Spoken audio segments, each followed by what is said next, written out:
Here with NSU head coach Mike McConathy. Coach, 2 more games this week. You head to UNO on Wednesday. You come back to host Central Arkansas on Saturday.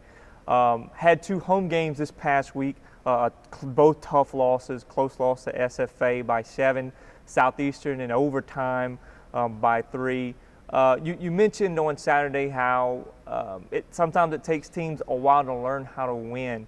Still a very young team for those that follow it. What lessons can be taken from this past week and 2 very competitive games that came down to the wire? Well, the bottom line, we're competitive, but with bottom line, we got to get to where we put them on the left instead of on the right. But I would say the biggest thing is that you can't take plays off. You got to get every 50-50 ball that you possibly can, and when you lay your hand on a rebound, you need to get the rebound. We out-rebounded them, but we didn't get the biggest rebound of the game, and that was the last shot that they took in regulation prior to getting the ball off the rebound to make the 3-pointer to tie the ball game up. And then the other thing is you go back and you reflect on that. I'm a firm believer if you've got players, let players make plays. And unfortunately, Brian White was called for a charging foul, which he did charge.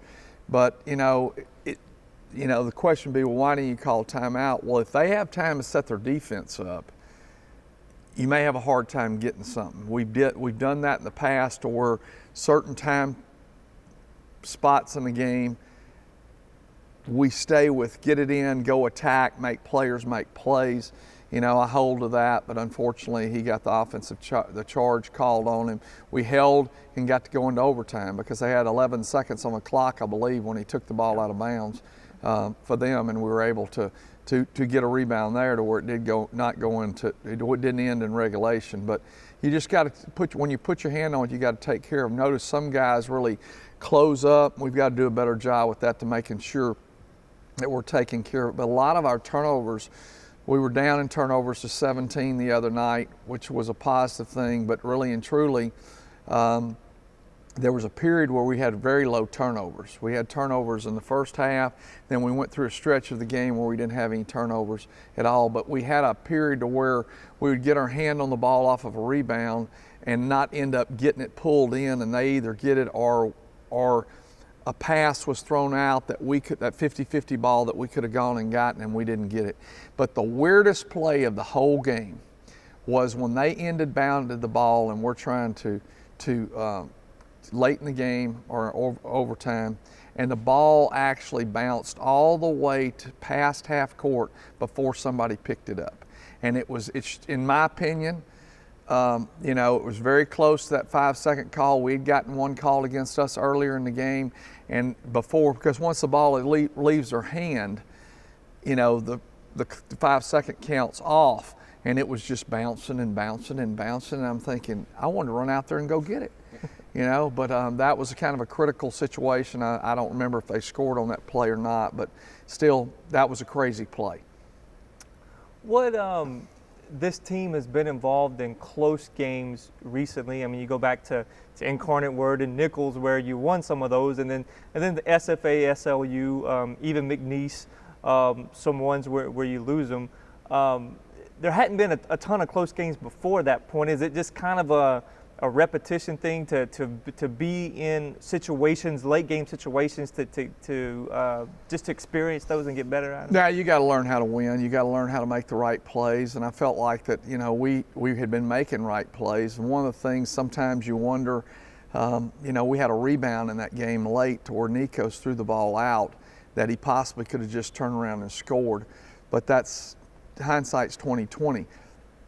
But yeah, knowing what to do, when to do it, where to get the ball, who you need to throw it to. You want to make sure you keep the ball in the hands of people that are going to make free throws. Something that we've done a great job with all year long. And the other day we didn't make free throws. We're 22 for 33, and that's well below what we've been shooting in the last 5 to 6 ball games. And so it's just one of those things that a lot of the things that we'd been doing well, we didn't do well. Felt like defensively for the most part of the game until the last, say, 2 minutes of the game. Into overtime, we did a nice job, but we ran into some problems. Von Julian from Southeastern makes 2 threes in the last part and a run-in layup on the right side. He had a great finish to the game. You know, he's a veteran guard. He's a great point guard. Does a great job. He just made the plays that he had to. But we were going under the screens, but when you go under the screens, you have to close out on the shooter. And the reason we're doing that is because of Corey Brewer, because he was setting the screen, and Brewer can pick and pop, or Brewer can roll to the goal. And so that's why we were doing that. And, you know, just the different time and score situations you got to be in. Another situation is that we put Trenton Master in the game whenever I don't know who fouled that. Maybe, no, he took Jamari out because we were looking for a three-pointer, and not that he couldn't make one. He's 1 for 1 on the year. But we should have put in Slim in the rebounding spot to get the ball, because Slim every day will shoot shots beyond half court and make them. And if you remember, Chudy made a shot at LSU like that from almost three-quarter court. I wish that Trenton would have made that one, but we probably should have done that, because that's kind of in Slim's wheelhouse. It's a little bit unorthodox. He's a really phenomenal scorer, shooter, does a lot of good things, and that's something that you just don't. You got to make sure you get people in the right spots. Jovan's Elam Babas made some huge three-pointers, and it seems like as the season goes along, his confidence escalates when he's able, when you have a guy that can make big shots like that, other than Slim, and get some more shooters out there. What his impact? If you have Trenton Master, Jovan, Slim, and Nikos all offensively on the same page, along with Chudy, on a given day, you're going to beat a lot of good teams. Jovan played extremely well. And you know, so we're proud of that. Of course, he got hurt in the game. Don't know his status at this stage of the game, but really played really well and made shots, squared up, and made them. And but the thing that Jovan has done that is unheralded, he is really a good defender. I mean, he really gets down in front of people. He's quick. He's strong enough that he's competitive defensively, and I would say that's been one of his strong points. For us, and it's not making shots but defending, and that's one of the reasons, you know, so when he has a great offensive game, it's even better. Looking forward to the UNO game. This is a UNO team that has played pretty much everybody close in the league. They're struggling right now with 2 wins, but a team that, you know, has some very close losses.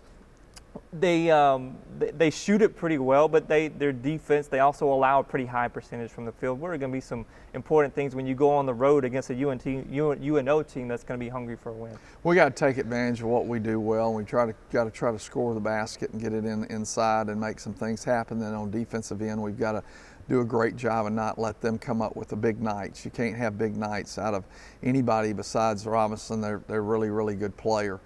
And, you know, so those are the things that we got to try to make sure that we take care of the things we can and don't allow them to do things that they haven't been doing well. Central Arkansas on Saturday, you come back home. This is another Central Arkansas team. I think they lost to SFA and Nichols by 1 each in the past week or so. And this is also a Central Arkansas team that's right around the middle of the league, trying to get into that top half as well. Hayden Koval, what are some things that Central Arkansas does well? Well, they shoot the ball extremely well. They're long, really long. They just do some really good things, and you know, have competed at a much competed in the league. They started off 2-0 and kind of got onto a roll.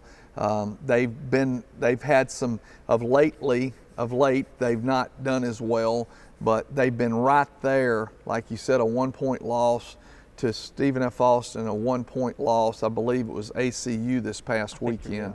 That's right. And so they're struggling a little bit, but they're very dangerous because they shoot the ball well and very effective in what they're doing offensively and defensively. You mentioned newcomers and of course, being a lot of these guys first year in Division I basketball, they're going to be ups and downs. What is it like when you have players that have some immediate success or some initial success in conference play, then teams start to figure out what they do well? What's that process like as they continue to adjust to opponent's adjustments, if that makes sense. Well, I just think that, you have to understand that everybody's got a scout report and everybody gets film off of Synergy, and therefore because they're getting film, they're going to know your game. They're going to know you like a book, and whatever your strength is, they're going to try to take that strength away and they're going to have to move it. So the adjustment is, how are you going to handle adversity? Because now they're taking away what you like to do. Are you going to be able to go and score in different kind of ways? Are you going to be able to adjust your game to where you become a better rebounder, or you do different aspects of the game to where you can kind of more or less break out of it and find other ways to score? So it's a challenge for anybody that's just coming from high school or coming from junior college, because in junior college you have a lot of the same situations of scouting and this, that, and other, but not to the degree you do at the Division I level, because you don't have staff to do that in junior college. Coach Mike, thank you very much.